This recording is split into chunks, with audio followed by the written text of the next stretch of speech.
Terminator, Genocide. Terminator, Genocide. Genocide? Genocide.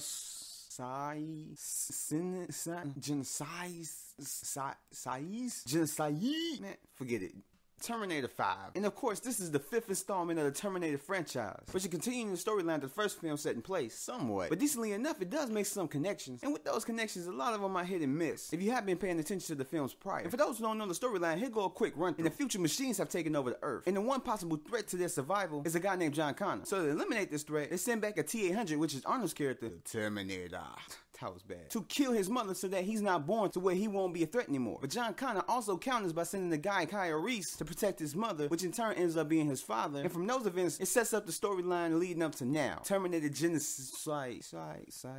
Terminator 5. And so the movie stars Arnold Schwarzenegger, Emilia Clarke, Jason Clarke, and Jai Courtney. Now right off the bat, this movie started off decently enough. It shows the future where the machines are taken over and shortly leads to the point where the first film happens. But once Kyle Reese is sent back, he finds that the past is drastically changed, but the objective is still the same: stop Judgment Day by any means necessary. So this movie had a lot of action sequences that I found was really good. From the first fight with the T-800 named Papa and the original T-800 programmed to kill Sarah Connor. And I also liked the way the CG was done. And the fight looked really good. Put simply, I enjoyed all the action scenes. And the acting, I really didn't have any problems with it. I mean, I was satisfied with the roles of these characters that these actors was playing, so I don't really have anything bad to say about it. And I really did love Emilia Clarke's portrayal of a young Sarah Connor. And I think that she did the role justice. Plus it didn't hurt that she is dead ass sexy and freaking gorgeously beautiful. And I'm gonna just stop now before I enter some territory that some might view as uncomfortable or TMI. So before I even reach that point, I'm gonna just keep going with this review. And Arnold, of course, did a great job as a Terminator, which was to be expected. And it did have some comedic parts, but for me, more of them was hit and miss. I don't know if anyone had the same feeling, but this film gave me the same feeling as the first and second film gave me. It literally felt like I was watching one of the older Terminator films in some capacity, which was creepy, but still good. I mean, more than the other sequels of T3 and Salvation. And it does tie into the timeline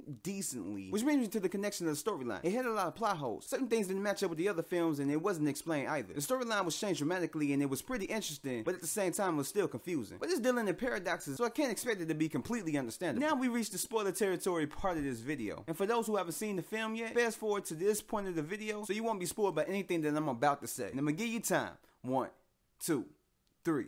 And here we go. In this film, the way that John Connor and Kyle Reese meets up doesn't correspond with the events that happened in Salvation. I mean, the whole story was built around it, and they just abandoned it. And it could be good and it could be bad, but for me, it was bad. And also, there still is that unanswered question of who sent back Papa. And it was announced that there will be sequels, so I'm guessing that's the reason why it went unanswered. But still, you can give us some type of little clue. And another unanswered question that really didn't make any sense to me is how Skynet's evil T-800 and the T-1000 existed within the same time frame. Because in the original films, they were sent back years from each other and didn't exist around the same time. So I don't understand how in this film that was possible. Plus, it looked like the T-1000 was sent back earlier than the T-800, when in the first films, the T-800 was sent back first and the T-1000 was sent back years after. Obviously, because the T-1000 is an upgrade from the T-800. And there were just so many plot holes in the film. And one thing that I forgot to mention, that I really enjoyed John Connor as the new Terminator, and how badass he was and how he was virtually indestructible. That's one thing that I did like about these Terminator films, that each film you get a new upgrade of the Terminator, or the T-800, T-1000, or whatever they want to call it. And each film is just something totally different. It might be slightly similar to the other ones, but it's an upgrade, so I mean, what do you expect? And just an observation, I was thinking, when they sent John Connor back, why didn't they just program him to do the same thing that they did to him? I mean, if it's that easy for you to spray some liquid metal on a person and then it turns them into this ultimate Terminator, why didn't he just go back and just infect other people? That way it would have been harder for Sarah Connor, Kyle Reese, and Papa to defeat them, and it would just push everything forward a little bit more and ended up resulting on their side rather than Sarah Connor, Kyle Reese, and Papa's side. I mean, it's just an observation. And I really did love the trap that they set for the T-1000, with the acid falling down on it, and just the way they destroyed them overall was just badass, and it was really awesome. And that was one part of the film that I really did appreciate, so kudos for that one. And now for the grade. I give this film a B+,